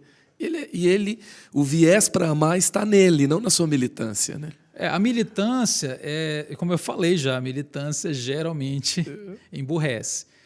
Eu entendo os movimentos. Eles tiveram razões de existir. Eu li um livro, um dos melhores livros que eu li esse ano, não tem nada a ver com o assunto, não, é um outro assunto, mas chama Uma Leitura Negra, que é do Esaú Macaulay, da Mundo Cristão. É um livro muito interessante porque ele não é um militante. Ele fala sobre racismo de uma maneira bastante interessante. O nome do livro é Uma Leitura Negra? Uma Leitura Negra, sobre o Evangelho e tal. Tá. E parece que né? Você leu esse título, parece que é, mas o livro é interessantíssimo, porque ele não é. Ele se coloca como aquele cara que está discutindo, e ele não joga pedra na igreja. Ele está tentando entender a igreja também. E eu estou citando esse livro por quê? Porque ele faz esse esforço. Ele faz esse esforço de fazer. Ele diz assim: esses movimentos geralmente fazem alguns bons diagnósticos. O problema é qual é o remédio. Ou seja, o problema não é a causa. Não são todas as causas que são legítimas, mas tem algumas que são. O problema é o método. Como resolver aquela causa? O que eu vou ter de sacrificar para chegar nesse mundo sem esse problema? Aí, meu amigo, que começa o problema sério. Então, a forma de falar para o adolescente não é dizer... Porque, às vezes, a nossa forma de dizer é dizer que não tem o problema. Isso. E que esse povo é tudo doido. Exatamente. Então, eu vou dizer que existe esse problema e que o evangelho é a solução. E questionar os métodos. Questionar os métodos. É tipo aquele negócio, né? Tem um carrapato no boi, você conta o carrapato, e alguém chega e fala, mata o boi que você resolve o carrapato. Ou seja, o carrapato é um problema, o problema é um método. O que eu tenho que sacrificar para chegar nesse objetivo? Poxa, para ter um mundo sem machismo, eu tenho que ensinar que não existe diferença entre menino e menina? Você está entendendo? O método é extremamente questionável. É isso. Só que a gente não faz essa leitura. Entende? Às vezes é ensinar a pensar um pouquinho mais, né? Que o evangelho vai trazer luz na mente também. Agora, assim, a gente falou sobre o que falar para o líder de adolescente. Agora, assim, o menino, o adolescente, o jovem, ele está lutando ali com o afeto, com os desejos, com aqueles pensamentos, e isso bombardeia. Isso persegue, isso é forte, está ali, e ele está lutando, ele se sente mal. Quais são as ferramentas práticas, né, dentro da Bíblia que nós podemos ensinar, incentivar e ajudá-lo? Em primeiro lugar, eu lembrei de uma coisa que eu preciso falar. Porque toda vez que toca o assunto atração sexual, afeto, que você está falando aí, a gente precisa diferenciar de cobiça. Porque tem uma galera que não entende. Que confunde as duas coisas e acha que são sinônimos. A Bíblia fala sobre cobiça. Cobiça não é sinônimo de atração sexual. Por quê? A gente falou que esses afetos, atração, estão na zona da tentação. Cobiça é pecado. O que é cobiça? Cobiça é um ato voluntário mental de pôr a minha atenção, pôr os meus olhos e minha mente em alguma coisa que Deus não me deu. Por exemplo, a Gisele Bündchen, ou a pornografia, mas eu vou usar uma coisa mais... ou a mulher que qualquer coisa. está no meu caminho. Não, Deus não me deu a pornografia para me acalmar, embora ela me acalme. Essa estratégia não foi me dada por Deus, é uma estratégia egóica, carnal. Quer dizer, o que é a cobiça? É um ato mental, por isso as pessoas acham que é a mesma coisa, porque é um ato só de foro íntimo, abstrato. Então ela acha que ela não escolheu. Não, é um ato mental de pôr a mente e os olhos naquilo que não é meu e começar a produzir imaginações e pensamentos. Então, pensamento é um ato, é voluntário, é diferente do fato de ter atração, porque o fato de ter atração é intrínseco ao fato de ser sexuado. Entende? Que a origem está no próprio Deus, o amor erótico. Que não confundir com o pornográfico ou vulgar. Erótico é outra coisa. Entende? Então, é preciso separar essas duas coisas. Né? Então, a cobiça é pecado, porque vai aparecer que eu estou falando que cobiça não é pecado, isso é pecado ato. Né? Que cobiçar, fantasiar, como Jesus falou, né? Olhar com intenção impura, que é uma palavra muito forte, porque você E está a palavra medindo, intenção é decidida a fazer algo, né? Isso, você está ali. Agora, imagina, como é que eu vou saber a intenção do teu olhar? É uma coisa muito profunda, né, dentro de você. Só Deus está vendo em você. Então, feita essa diferença, né, nós precisamos, como pessoas vivendo nesse mundo caído, hostil, nós precisamos questionar o nosso coração antes de questionar os nossos comportamentos. Por quê? Tudo acontece a partir do coração, no sentido de que aquilo que eu amo mais vai definir o que eu faço. Então, eu ensino que os nossos comportamentos eles revelam aquilo que a gente ama mais no nosso coração. Então, se eu estou com um comportamento de pecado, é porque eu estou, em algum lugar, criando um ídolo no meu coração. Eu vou para o Tinder... deuses falsos, né? Isso, eu vou para o Tinder, eu vou para uma relação, eu vou para a pornografia. Não é porque eu tenho afeto, porque todo mundo tem. É porque eu estou colocando essas coisas em funções indevidas na minha vida. Boa. Então, a pergunta é, qual é a função da pornografia, da relação, da promiscuidade na sua vida? Ela não está aí solta. Ela compõe a sua vida e ela tem um papel. Ela te acalma. Quando você está entediado, você usa ela. Quando você está cansado, você usa. Quando você está solitário... Sozinho. Então, ela ganhou um espaço. E aquilo virou uma liturgia. É quase... Eu brinco dizendo que é um ritual, né? É uma devoção. Eu brinco dizendo assim, que Jesus falou, fecha a porta do teu quarto e no secreto você adora o seu Deus. É a mesma coisa da pornografia. Meu Deus. É a mesma coisa. Meu Deus, fortíssimo, hein? Você fecha a porta do seu quarto e em secreto você cultua. Tem gente que fecha a porta do quarto para ver a conta bancária. Tem gente que fecha a porta do quarto, né, para ver quantos seguidores hoje, né, eu tenho, que interagiram. A reputação. Não quer dizer que você não possa olhar se você está sozinho, a quantidade de seguidor que você tem. Mas isso pode virar um ritual de adoração. Não, vira. Tudo é litúrgico. O pessoal do e normalmente o diabo não é criativo, né? Não, é litúrgico. É dinheiro, sexo e poder. Pronto. É litúrgico. Nós somos litúrgicos. O James Smith fala sobre isso. Aliás, é uma boa indicação. Quem quer entender essa coisa da liturgia do amor, o James Smith é um bom exemplo. James Smith. Daqui a pouco você vai dar suas indicações. Agora, deixa eu te falar. Tem um aspecto também no desejo, na compulsão, ali onde acontece, né, uma perda de um caminho que poderia ser um caminho saudável, ali na sexualidade. Por exemplo, eu estava ouvindo uma professora universitária, cristã, que estava dando uma aula. Ela se aproximou de um rapaz que tinha um dilema, uma luta muito grande na sexualidade. E um dia ela percebeu que o rapaz não estava vindo na aula, o aluno não estava vindo. E ela perguntou, falou assim, puxa, cadê o fulano? Ele não veio. E aí os alunos falaram, ele está muito triste, ele anda muito depressivo. E aí falaram que ele estava na escola, na faculdade, mas não estava na aula, porque ele estava profundamente triste. E ela foi até esse aluno, não sei como que ela fez, né? Mas ela foi até esse aluno, e ela o encontrou sentado numa escada. E ela conquistou o coração dele para que ele se abrisse com ela. Então ele começou a dizer, olha, eu fui abusado sexualmente por muitos anos, por um tio. Isso acabou com a minha vida. E aquele rapaz, ele não conseguia desenvolver uma sexualidade, uma atração para uma mulher. Ele não conseguia desenvolver ali uma... Ele estava mal, ele se sentia acabado. Não é só a questão da atração. Mas isso, houve uma mudança também no desejo dele, na atração que ele sentia. Né? E é lógico que o caminho o quê? A cura. Né? Mas como que você vê essa questão? Você quer dizer o quê? A cura daquela dor que ele sentia, do trauma, perdão, do trauma. Do trauma do abuso. Isso, do trauma do abuso.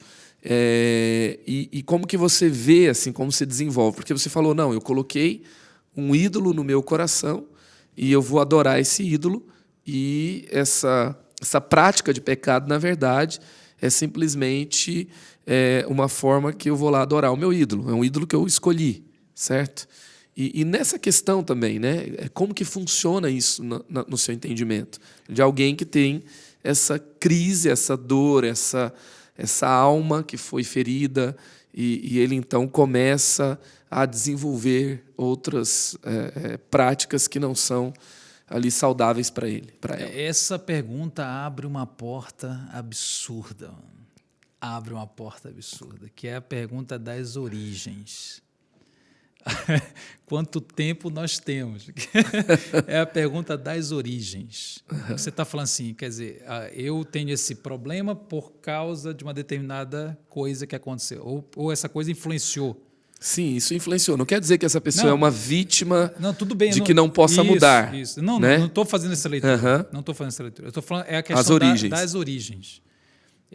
Quanto tempo nós temos? Está tão filosófico, né? Que assim, quanto tempo nós temos ainda no mundo, quanto tempo nós temos ainda no episódio, que isso, quanto tempo nós temos. Muita coisa. Mas assim, resumindo muito, assim, eu vou dividir. Então, biblicamente, as escrituras não apresentam explicações psicossociais para os nossos pecados, do ponto de vista estritamente teológico. As explicações teológicas se resumem a dizer: fomos criados por Deus, o mundo caiu. Nascemos com patrimônio biológico e psíquico caído e nos relacionamos em um universo caído. Isto nos afetará de alguma forma em vários níveis. Por que afeta alguns de uma forma e outros de outra? A gente não vai conseguir explicar nunca. No sentido de que eu não fui abusado, fulano foi. Eu nasci com diabetes, fulano não nasceu. E assim vai. Né? Então, essa é a visão teológica, é a grande história. Fomos criados, caímos. E o mundo é caído, o mundo nos coloca diante de uma série de contradições e paradoxos, inconveniências e situações como estas que não deveriam ter acontecido, de violência, que são muito graves e que vão influenciar a formação da sexualidade desta pessoa. Ela vai entrar nesta equação, entende? Da formação dessa sexualidade. Mas a Bíblia não detalha isso. A Bíblia não fica discutindo, entendeu? Assim, exatamente. Tal. Ela fala, olha, você lida com a queda, você lida com o evangelho do novo nascimento, uma nova identidade, uma nova história em Cristo. Em Cristo vai olhar para isso tudo e entender que isso não te define, nem quem você é. Sua dor não te define, mais ou menos sua ferida não te define. Agora, do ponto de vista de algumas teorias que tentam explicar a sexualidade, aí já sai do campo dogmático, sai do campo da revelação. A gente chega em campos mais movediços. Porque eu não posso tratar uma teoria freudiana com o mesmo peso no discipulado que eu trato Gênesis 1, 2 e 3. Eu não posso fazer isso. Olha aí. Na minha opinião, não dá. Eu posso aprender, eu não sou contra de maneira nenhuma. Minha mulher é psicóloga, eu não sou contra nenhum tipo de estudo, de aprofundamento, de Você vai provavelmente melhorar em alguma coisa se você fizer. Provavelmente, claro, tem outras discussões aí que não cabe aqui. Mas quer dizer, você pode avaliar e tem uma teoria ciência que faz sentido, não colide com as escrituras. Mas eu não acredito nas escrituras porque a teoria confirmou. Eu acredito na teoria se a escritura não foi contrária, digamos assim, né? Ou confirmou, né? Então é o contrário.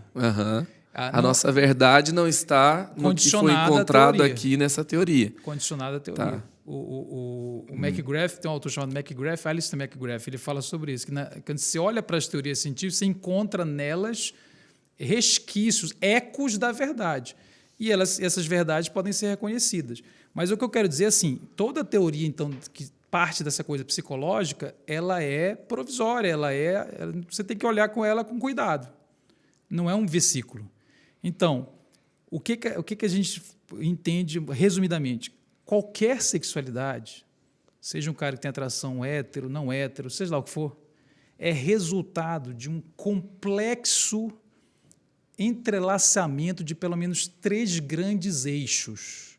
É o eixo biológico, como ele nasceu, as características físicas inerentes, as características de personalidades inerentes, o eixo subjetivo, como ele reagiu ao seu próprio corpo, ao mundo, às coisas que estavam ao redor dele, e o eixo do aprendizado, que aí sim, é o pai que é ausente ou presente, a mãe que é forte ou fraca, o abuso sexual, a violência sexual está no eixo do aprendizado. A carência aí. E assim vai.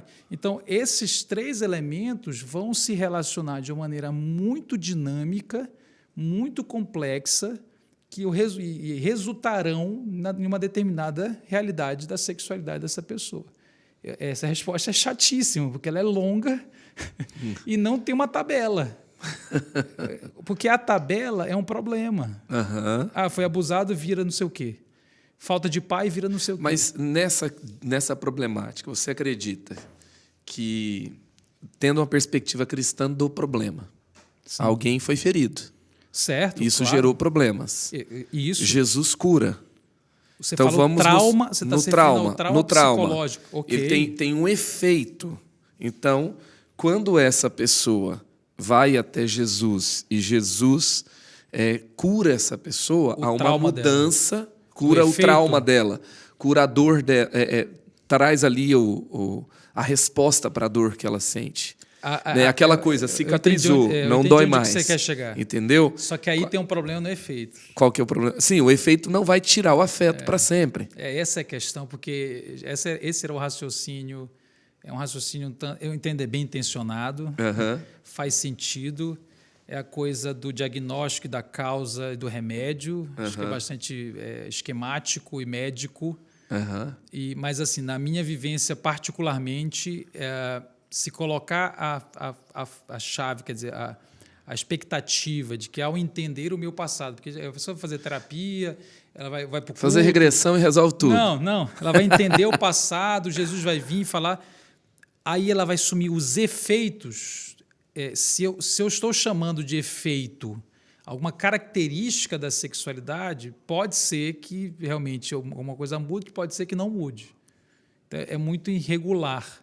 Sabe por que é irregular? Porque depende do que a gente está falando. Quando se fala assim, fulano, então, ele é homossexual, ele passou por isso. Mas como ele vive a homossexualidade dele? Você sabia que não tem só uma homossexualidade? Tem várias. Tem várias. E tem coisas que nunca ninguém vai explicar por que está lá. Eu vou te dar um exemplo para você entender, numa outra área. Se você é heterossexual, você entende as suas atrações, de onde elas vêm? Tipo, você não é atraído por todas as pessoas do universo do sexo oposto. Você é atraído por um perfil. É ou não é? Tem gente que não te atrai. E tem heterossexuais, né? E tem gente que... Tem mulheres que não te atraem, que atraem fulano. Por quê? Por quê? De onde vem isso? Por que eu sou atraído por loira e outra por morena e outra... a gente não sabe. É fruto de um processo muito complexo de interação entre todo o meu arcabouço biológico com o meu subjetivo e com o que eu aprendi no mundo. e que eu não consigo destrinchar uma coisa da outra, entende? Então, vai sumir o efeito. Mas o que é o efeito? Esse efeito pode ser resultado não só deste abuso, quer dizer, é resultado de uma sequência de outras coisas. Depois eu tenho medo de você colocar essa ideia e falar assim, então quando Jesus realmente te curar, então você não vai conviver mais com esse afeto, com essa atração, porque aí você coloca de novo. Eu acho que não é por aí. Mas eu gosto muito, tudo que você está trazendo, eu acho bem equilibrado também, porque, por exemplo, nós temos a proposta quando eu digo nós, a Igreja da Cidade, Sim. o Eleve, nós trabalhamos com 30 semanas. Sim. E o 30 semanas ele vai trabalhar o seguinte pressuposto, que todo cristão tem uma tendência natural de tentação em algumas áreas. Okay. Nós podemos descobrir as fontes, nós não podemos negar o problema, nós precisamos acreditar na cura que há em Jesus, mas eu não posso dizer que em algum momento da minha vida eu vou parar de ser tentado naquela área. Aí você vai ter capacidade maior de lidar com a tentação. Na medida que você amadurece, você vai ter mais condições de lidar com aquela tentação. Correto. Então você vai, por exemplo, nós acreditamos um dia de cada vez, né?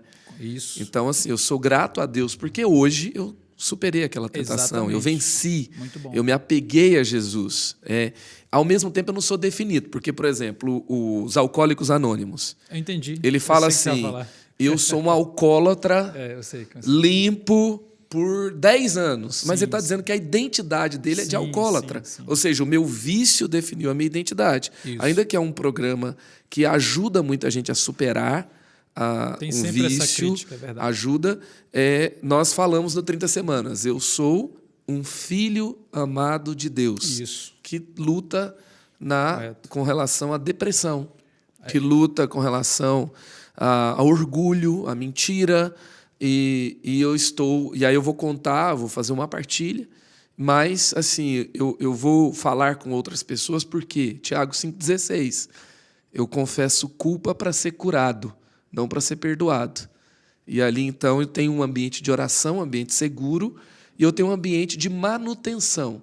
Ou seja, eu volto para aquele ambiente porque todo motor, todo mundo precisa de manutenção. Você precisa voltar, você precisa revisitar, você precisa falar. A gente traz a figura de um confidente. É alguém de confiança, o irmão mais velho na fé, que você abre o seu coração, que você se coloca ali para ouvir, para ser aconselhado, que te ajuda até a revisitar suas memórias, mas não é no ato de revisitar as memórias que você é curado. Sim. É você olhar para suas memórias com a perspectiva de Jesus. Estou trazendo assim um aspecto prático. Eu queria acrescentar uma coisa aí. Tá. Eu acho que é o ponto que é mais sensível. Eu penso que nós não pecamos por causa das circunstâncias da infância ou do presente. As circunstâncias da infância e do presente, elas revelam cobiças que já estão no nosso próprio coração. Ou elas revelam ou elas tornam essas cobiças, como se elas empoderassem essas coisas. Ou seja, a pessoa ela deve olhar para a sua história e falar assim, caramba, essa minha história me influenciou pra caramba, me prejudicou, me levou a pensar de um jeito. Ela produziu engano. Porque a pessoa violentada... Aonde eu sou enganado, né? Isso. A pessoa violentada, o Satanás age enganando quem eu sou, o que é o sexo, quem é Deus, o que Deus me deixou acontecer isso, qual é o meu valor. As perguntas fundamentais vão ser abaladas, ela acaba acreditando que ela não deveria.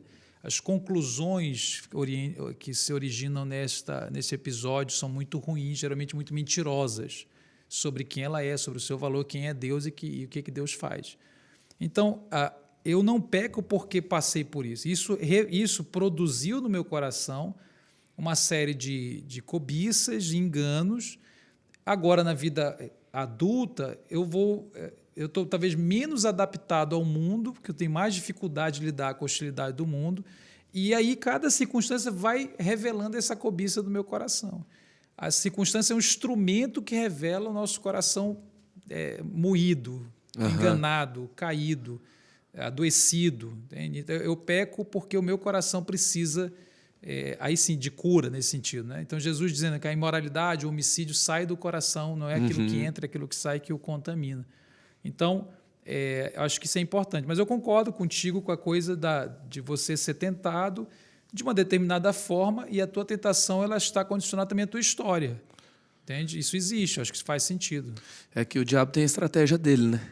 Para acionar a sua natureza caída, assim, para te fazer cair, e também o nosso próprio coração tem aquela tendência a partir de um viés também. A pessoa precisa conhecer a sua história, mas ela tem que conhecer a grande história. Boa. Sem a grande história, você não se livra da sua história. Senão é só, assim, senão é uma ferramenta que é importante para autoconhecimento, é importante para você desenvolver mais equilíbrio emocional, mas não é suficiente para te curar, não é suficiente. A grande história é o Evangelho. A grande história é o Evangelho. Deus criou, caiu, restaurou, redenção e restauração. Pronto. É lá que está a salvação. Porque Paulo, quando tentava lidar com o pecado da galera, ele não falava assim, então, quando você estava na infância? Ele falava assim, você estava em Adão. Agora é interessante, David, eu acho que assim, tem gente que está na igreja há muitos anos e nunca, por exemplo, leu lá a doutrina da salvação, da santificação. Claro. Então é algo que você precisa buscar. Um enredo bíblico. Vai ouvir bons teólogos, né? Vai ler e vai também ter a sua própria experiência, né, na Bíblia com relação a esses conceitos. É isso aí. E me diz assim, quais são os casos mais interessantes assim que você pode compartilhar com a gente? Foi assim fora da curva, assim. Aconteceu uma vez só, que é muito difícil. Talvez fale do ofício, né, do pastor, fale do ofício do conselheiro, que foi atendimento de uma pessoa que havia sido presa porque ele abaixava pornografia infantil. Isso é bom deixar esse alerta, né? Porque assim, você baixar pornografia infantil já é crime. Você não precisa fazer mais nada. Que bom. E esse rapaz, ele existe essa lei. Não, baixou, é crime. Ele contou a história assim. Cara, eu tinha, se não me engano, 16 anos, eu descobri conteúdo de pedofilia na internet mesmo, não foi deep web, foi internet normal, porque, segundo ele, a professora do ensino médio mandou fazer um trabalho sobre pedofilia. Olha que loucura. Ele me contando. E aí eu fui pesquisar para o trabalho e encontrei pedofilia, de alguma maneira. E fiz o trabalho e aquilo eu comecei a ver. Eu era muito novo, fui e já estava com 30 e poucos. E esse tempo todo ele ficou consumindo pornografia infantil no secreto do quarto dele. Era uma pessoa com depressão, extremamente antissocial, que vivia com a mãe, extremamente dependente da mãe aos 30 e poucos anos, tinha vários problemas, mal saía de casa, até que um dia, do nada, a Polícia Federal bateu na porta dele, depois de 16 anos disso, sei lá. A Polícia 16 anos? Não, que dos 16 aos 30 e poucos, era quase 20 anos de consumo. Um dia a Polícia Federal bateu na porta e falou assim, você está preso. E apreendeu o computador, levou ele para a cadeia, a mãe dele pagou 10 mil de fiança, e na delegacia tinha uma irmã da minha igreja, isso foi em Belém, que deu o meu contato para a mãe, que nem crente era. Conversa com esse pastor aqui. E o cara foi parar lá comigo para falar sobre isso, depois já havia tinha saído por pagamento de fiança. Então, meu dilema com ele não era essa coisa, vou denunciar ou não. Ele já tinha sido denunciado, já tinha sido preso. A questão era, ele queria tentar entender o que é o evangelho, como é que ele chega no lugar desse.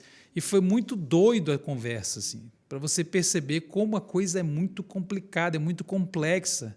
Coisas que ele falava eu nunca tinha ouvido. Pedofilia, a gente acha que é uma coisa assim, sabe? Tudo nessa área de sexualidade é muito complexo, então a gente tem que ter muita humildade para pensar nesse assunto. Fala assim, calma, vamos ouvir a pessoa, o que ela está passando. Então ele falava cara, eu não queria, eu comecei a ver esse negócio, e ele falava, eu não toquei numa criança nunca, eu acho um absurdo. Quer dizer, ele fazia uma separação entre o ato de fazer e assistir. O ato de tocar e o ato de assistir. Assim é o ser humano. É muito complicado entre o que ele sente, o que ele faz, como ele se vê. As coisas são muito complexas e eu sempre abro os olhos de alguns irmãos, porque a gente parece que na igreja a gente quer simplificar demais. E aí não é simplificar no sentido positivo, já é reducionismo. É o simplicismo, né? Isso, seria não é a simplicidade. É o reducionismo, que a gente não consegue perceber a complexidade. Porque o nosso cérebro até dá uma bugada, né? Se é uma coisa muito complexa, seu cérebro começa a querer achar eixos. E aí tem alguns alertas, né? Sim. Os alertas, por exemplo, como nós lidamos com essa questão. E lógico, você falou no meio, não estava em jogo a denúncia. Não era essa a questão. Se tem alguém que você aconselha que é pedófilo, você tem que denunciar. Sim. Nesse caso, não existe esse negócio, disso. Vou entender como é que funciona. O cara tinha sido até preso. E outra questão, assim, o outro alerta, a professora falou para pesquisar sobre pedofilia. Isso é muito doido. E se você estiver, por exemplo, perto do seu filho e você falar a palavra pornografia, você tem que lembrar que ele tem acesso ao Google. Isso. E ele vai pesquisar. Isso. E se você não fala com seu filho, se você não fala com as pessoas que você tem ali essa responsabilidade, acho que é melhor deixar filho aqui, sua filha, sobre a sexualidade, ele vai pesquisar, ele vai buscar informação em algum lugar. E você pode permitir, por causa da falta de conversa, por causa da... Porque tem gente que fala assim, hoje todo está aberto, todo mundo fala com todo mundo, mas, você cara... não é o narrador da história. Você escolheu estar ausente dessa conversa porque todo mundo fala, porque está em todo lugar. Então você está permitindo que ele abra portas muito perigosas, que vai gerar ali desejos, tentações, diabo oportunista, que vai aprisioná-lo para sempre. E eu tenho a obrigação de falar que a minha esposa, meu amigo, tem um curso e um livro escrito sobre isso, chamado Como e Quando Falar de Sexualidade com Criança. Rapaz! De 0 a 10. Ela já deu esse curso até em prefeitura, em Santa Catarina. Ela tem que vir aqui. Ela tem que vir aqui fazer um podcast também e conhecer... Brena Heiker, vem aqui, por favor. Brena Heiker, é isso aí, meu Deus do céu. Olha, esse assunto... Outro dia eu falei com um médico. Ele falou, eu falei de sexualidade com meu filho. Aí ele, como foi? Aí eu mandei para ele um conteúdo que me abençoou, muito bom conteúdo, uma psicóloga falando sobre qual é a hora, qual é o melhor momento, como falar sem sensacionalismo, sem despertar coisas desnecessárias, como ir no tempo certo, qual é o momento certo. Por exemplo, seu filho de 7 anos, Isso. Você vai falar sobre lá o semáforo do toque, foi muito legal, né? Você vai mostrar que existem partes do corpo que são íntimas. Parte íntima, muito que bem. Se é íntimo, outras pessoas não podem ver, não podem tocar, não é normal. Aí, se o seu filho tem 9, 10, 11 anos, a partir de 9 anos, é uma fase boa, como falar, como começar a conversa e tal. E isso me abençoou muito. E quando eu passei para esse médico, ele falou, cara, minha filha já está com tantos anos, já está entrando na adolescência, eu não falei ainda. E às vezes a gente acha que as pessoas estão falando, estão conversando, já tem informação e não estão. Então, esse material da Brena... a Brena ela trabalha as perguntas fundamentais a partir de cada faixa etária. Legal. Ela faz uma curadoria metodológica, quer dizer, Uau. é o como. Não é só, fale, é como. Cara, é fantástico. A literatura, qual seria a literatura melhor? Jogos são fantásticos. Até bonecos, tem uns bonecos pedagógicos, que são bonecos sexuados. Mas eles são sexuados porque são pedagógicos. Tem de baixo custo, porque alguns são caros, outros são muito baratos. Cara, é fantástico, é muito metodológico. E é uma necessidade porque a gente vive falando assim, cara, isso não é assunto da escola. Não é assunto da escola, é assunto da família. Só que a família... Só que aí, meu amigo, você fala, e a família falou o quê, velho?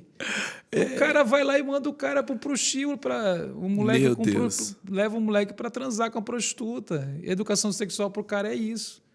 Entende? Então, claro, tem família boa e tem família que é o próprio abusador. Essa é a família talvez não cristã, né? Que vai levar o cara para iniciação sexual no prostíbulo. Eu fui longe, mas a família cristã que não se fala de sexo. Simplesmente não fala. Não fala, não conversa, não ensina, é cheia de tabus, cheia de travas, né? Pênis, vagina, não pode Nunca falar. é mencionado, Pode né? falar aqui pênis, vagina?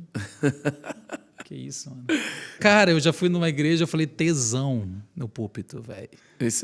O pastor falou, ele ficava repetindo, ele ficou, Acho que nunca foi falado tesão aqui na igreja, no púlpito. Eu falei, caramba, eu estou mudando o mundo. Meu Deus do céu. E isso é um problema, né? Isso é um problema. Esse é o problema. Porque... Vulva, então. E quando...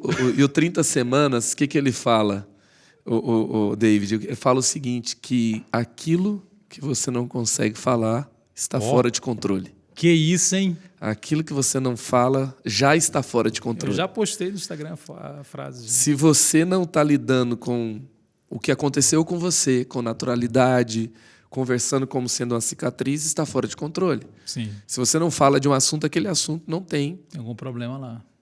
Controle na sua vida, né? Tem um problema. E, assim, essa conversa me ajuda muito a entender que a gente tem muito para aprender. Temos muito. E a gente precisa continuar crescendo no discernimento cultural, no discernimento dos dilemas que nós temos hoje. E que a gente precisa desesperadamente do Evangelho. Amém. E obrigado por você trazer esses apontamentos aqui para nós.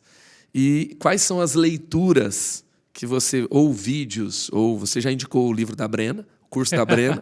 Isso aí é obrigação. É obrigatório. E quais são algumas outras leituras que podem nos ajudar com relação a esse assunto? Olha, ou que simplesmente você quer indicar porque te inspirou. Isso, né? Eu acho que o assunto é a coisa da homossexualidade, é um tema que sempre está muito em voga. Tem pelo menos 3 autores bons que estão traduzidos, uma parte do material deles, é o Sam Allberry, um livro que eu acho que você tem que começar por ele, que é um livreto simples e fácil. Chama Deus é contra os homossexuais? É uma pergunta. Do Sam Allberry. O outro é Garota Gay Bom Deus, que é da Jack Perry. Eu acho que eu estou falando o nome dela errado, mas tudo bem. Jack Perry Hill, um negócio assim. Mas se você jogar Garota Gay Bom Deus, você vai achar. É da Fiel, eu acho. É um livro muito interessante, porque é bem mais assim, adolescente, é feminino, que também tem pouco. Porque a gente fala muito de homem, mas as mulheres às vezes não, as mulheres também têm as questões e às vezes são menos faladas. Conta o testemunho dela, de como ela lidou e lida com as atrações pelo mesmo sexo. No caso dela, ela converte e também casa, mas ela discute exatamente essa coisa do evangelho heterossexual e tal. E a Rosária Butterfield, que é Pensamentos Secretos de uma Convertida Improvável. Pensamentos Secretos de uma Convertida Improvável, que mostra a história de uma militante carga pesada LGBT queer, professora universitária que dava aula sobre LGBT e feminismo e converteu numa comunidade americana extremamente conservadora. E sendo que ela foi fazer uma pesquisa para o doutorado para refutar e para brigar com esse pessoal, e o pastor era tão espiritual que o testemunho do cara mudou. Claro, foi Jesus que mudou a vida dela, mas o pastor foi assim. Ela conta como o pastor foi extremamente diferente do que ela imaginava. Incrível como a Bíblia é verdadeira, né? O amor cobre uma multidão de pecados. E ela explica todo o processo, né? De não adiantar essa coisa de você ficar agredindo toda hora, você precisa escutar a pessoa. E aí é uma longa história que está lá no livro. Então, acho que esses 3 são interessantes para esse tema da questão LGBT e homossexualidade. A coisa da pornografia tem algumas edições, tem alguns lançamentos, basicamente quase todos são muito bons, mas eu queria destacar um que não se fala muito, que não é sobre pornografia, mas que mudou a maneira como eu enxergo essa questão, que é um livro do John Piper chamado Em Busca de Deus. É um livro fantástico, certamente os maiores influências da minha fala. Inclusive, eu não falei sobre este assunto, mas quando eu falo é uma das maiores influências, que é a ideia de que o prazer no pecado, na verdade, é inferior. Quem está buscando prazer no pecado está buscando pouco prazer e não muito, como eu pregava. Você está buscando muito prazer, tem que parar de buscar prazer. E o Piper destrói assim, de maneira brilhante. Ele explica que, na verdade, está buscando pouco, que se contenta com prazer de baixa qualidade, ele precisa buscar mais prazer. E aí é uma longa história, então o livro é muito interessante para pensar a relação que a gente tem com o prazer e como a origem desse prazer deve ser Deus. Eu acho que é isso. Eu tenho cursos no Instagram também, Atração que Me Define, Convicção e Compaixão, que é para pastores, líderes e conselheiros. E tem um curso que está no Perpétuo, que é Colírio Project, que fala sobre pornografia, por um olhar sem pornografia. Então, Uau. no Instagram, você pode conhecer mais o conteúdo. Se você não segue o David, é David Hiker, R-I-K-E-R. Muito bem. Tá? David Hiker. Veja lá o conteúdo dele, excelente. Às vezes é provocativo, né? Mas tem que ser, né, cara? Mas eu gosto porque é bíblico, é inteligente, é ousado, ele está interagindo, conversando e ouvindo o tempo todo. E sempre tem boas oportunidades também de você aprofundar com os cursos que ele volta e meia está trazendo. Achei legal que você faz os cursos ao vivo, né? Porque toda vez que você termina um curso, ele já está desatualizado. Isso é verdade. Eu lembrei de falar tem mais engajamento no Instagram, você vai achar estranho. É solteiro. O tema do solteiro. É o que mais dá engajamento. Você não tem ideia, mano. Você não tem ideia. Inclusive, já é sugestão para pensar depois de um podcast. Solteiro é um conflito, principalmente a galera com 30 a mais. Solteiro não é doença. Quando eu toco no assunto de solteirice, 30 a mais, ferve. Porque não é um assunto que a gente está falando também muito, não. E tem vários preconceitos. Então, eu lembrei porque a última turma que eu fiz num curso chamado Sobre Nós, que são recursos teológicos e espirituais para solteiros, eu estava trabalhando um material que eu não trabalhei no anterior, exatamente por causa da coisa da atualização. Então, é isso mesmo. Muito bom, muito bom. Obrigado pelo papo incrível. Não, valeu. Obrigado pelo tempo de muita qualidade. Creatives. O extraordinário te aguarda. E aí, espero que você tenha gostado desse episódio. Eu quero te lembrar que também nós estamos no Spotify. Pode deixar lá suas 5 estrelas para o nosso podcast. Creatives também está no TikTok. Procura a gente lá. Creatives Cortes no YouTube e também no Instagram, tá? Creatives_podcast no Insta. Valeu, galera. Creatives.